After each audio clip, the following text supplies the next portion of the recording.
Hello and welcome to my analysis of the recent appearance of a UFO at the Temple Mount in Jerusalem. Now this analysis will pay particular attention to the light emanations from the light source or the UFO itself. Okay, now at the moment we are looking at a clip of the flash, particularly the flash which many of you will already have recalled seeing of the UFO.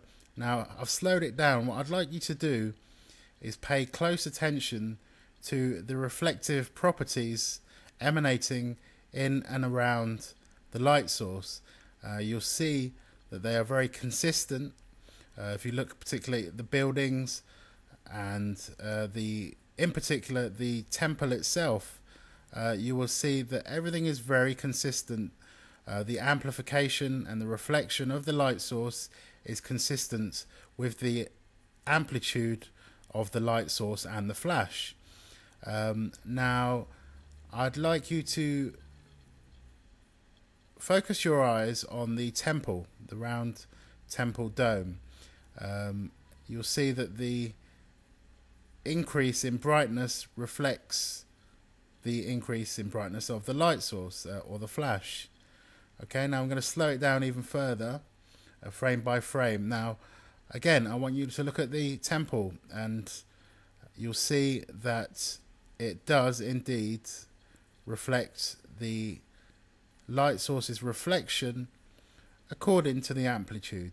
This, I think, is very convincing of a source that is actually there, hasn't been superimposed, hasn't been created by CGI, etc, etc. In fact, all the buildings around, if you look towards the edge of the light source, the very kind of outer edge of the area that it covers, again you'll see that the area that it covers increases and decreases exactly according to the amplitude of the flash burst.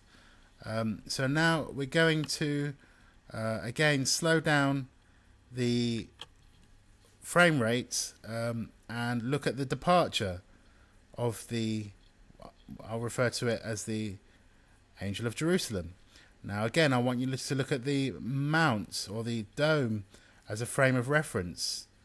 Now you'll see when we slow this down frame by frame, as the light source departs, you will see that the light reflection on the dome diminishes according to the distance of the light source. So as it departs, you'll see that the reflection there diminishes accordingly for each of those 3 and 4 frames.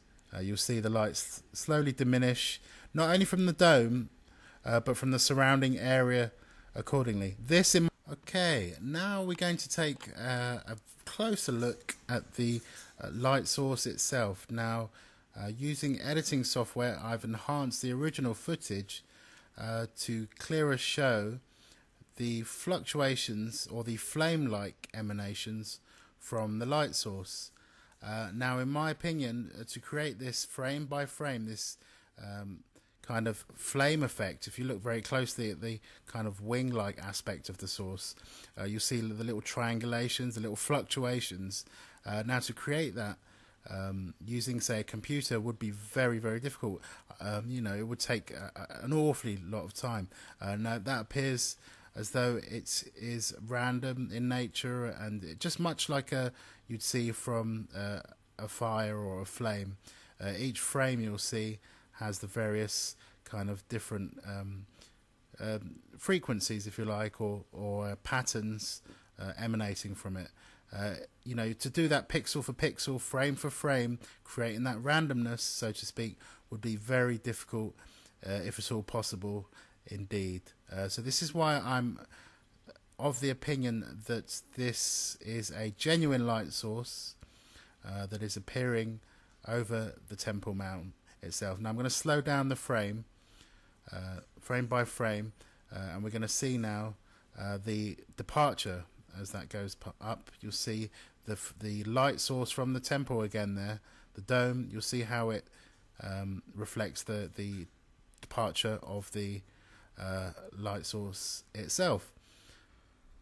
Again, if we look at the dome and the light emanating from it, you'll notice as the object goes upwards and increases in distance, so the light or reflection off the dome diminishes in intensity, exactly as you would expect if the object were real.